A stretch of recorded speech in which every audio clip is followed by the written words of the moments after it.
I've been trying to shoot the Andromeda Galaxy for a while now, and it seems like every time I try, I run into problems, like it's not high enough in the sky, the shot's too noisy, or you can't get the alignment right. And, I feel like that's just gonna make it all the more rewarding once I do finally shoot it.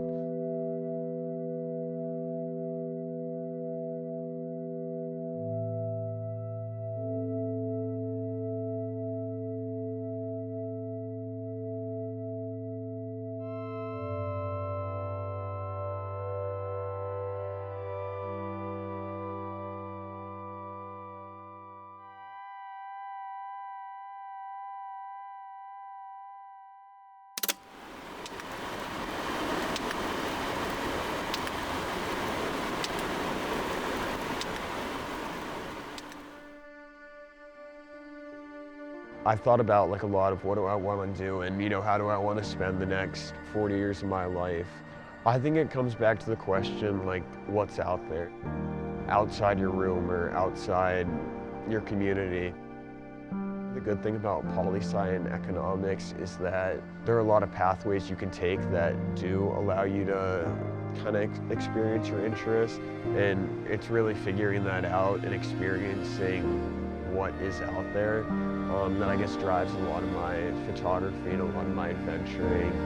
Every place brings a new experience, and you really do never know what's fully out there, and we'll never be able to answer that question. And I think that ties into even exploring the U.S. or exploring the skies above us. There's so much out there, and none of us will ever be able to get to experience all of it, but we do what we can.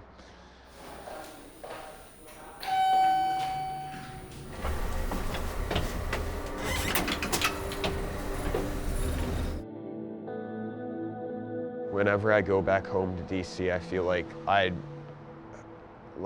won't have anything to talk about unless I do talk about politics, which I'm not sure how much I like, but it is something you get used to. I mean, I think unfortunately a lot of our nature culture is very very commercialized. You go to this place, you stay at this resort, you go to the park, you take a couple Instagram photos, and then you leave. And I think it should be something you really have to experience. Making the journey out to those super desolate places takes you away from a lot of that. I do find a lot of comfort in going to places that are kind of off the grid. A place like Great Basin, there's really nothing out there. And you're really kind of forced to confront nature as it is and not on your own terms. As you go, it's dark, you're outside, you're kind of in the middle of nowhere, seeing nobody for 250 miles, worrying if you're gonna have enough gas to make it all the way. And that really is like the adventure in it, which I appreciate.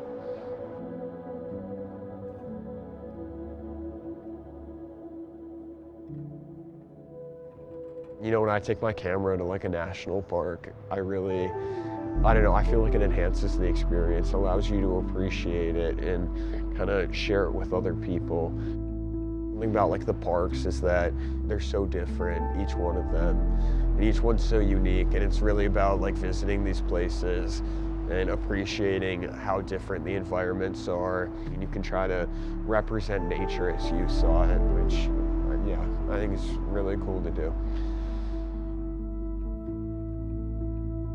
I think kind of shooting like a national park versus shooting the skies both invoke very different feelings. I mean, when you look up at the sky or look at a photo you took of the sky, it's just incredible. I mean, the universe is so grand and we're so small in it. Just like a sense of like mystery and I guess wonder. I was with some friends and, someone was talking about, like their own family issues and, how like basically one of their relatives had passed, and we were all like looking up at the stars, and this was a really sad story to hear. And you do kind of realize how like, I guess, mortal we are. And I don't know, sometimes I just remember that when I look at the sky and, you see the whole universe and you're like, in the scale of the cosmos, like we're such a small drop, but we're also like so important to each other. And I don't know, it makes you really appreciate the people you have around and, you know, human relationships and like what we value.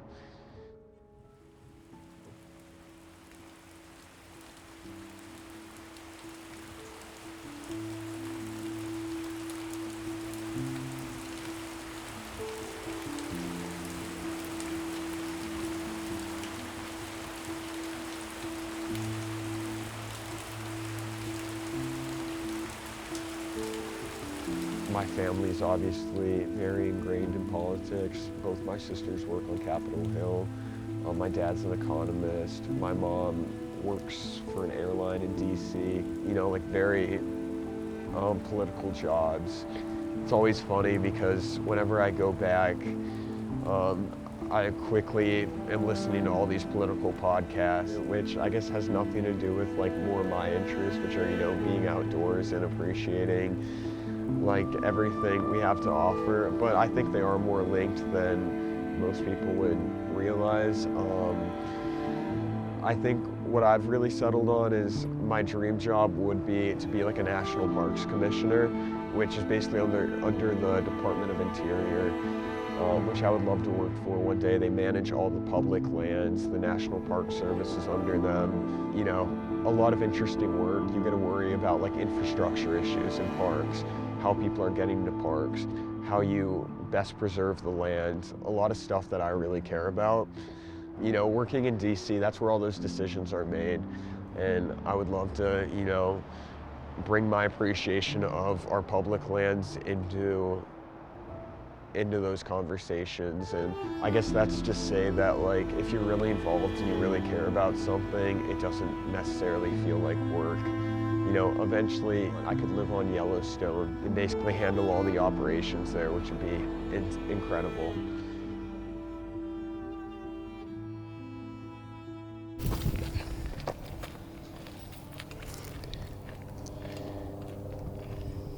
Feel a sense of gratitude for what we have. I think it's easy to forget that we live in such a pretty part of the country.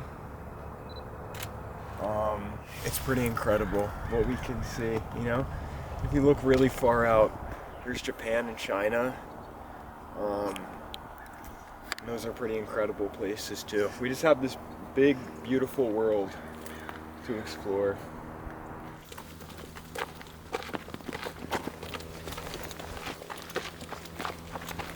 Just being in nature makes you realize how small you are and how small your problems are in the scope of, you know, everything. And I think that I really enjoy that. I think it humbles you a lot, and it makes you, you know, realize that there's always a bigger plan and there's always something bigger going on. And that's, you know, something I really enjoy about being out here, especially when you have, you know, things you're worried about.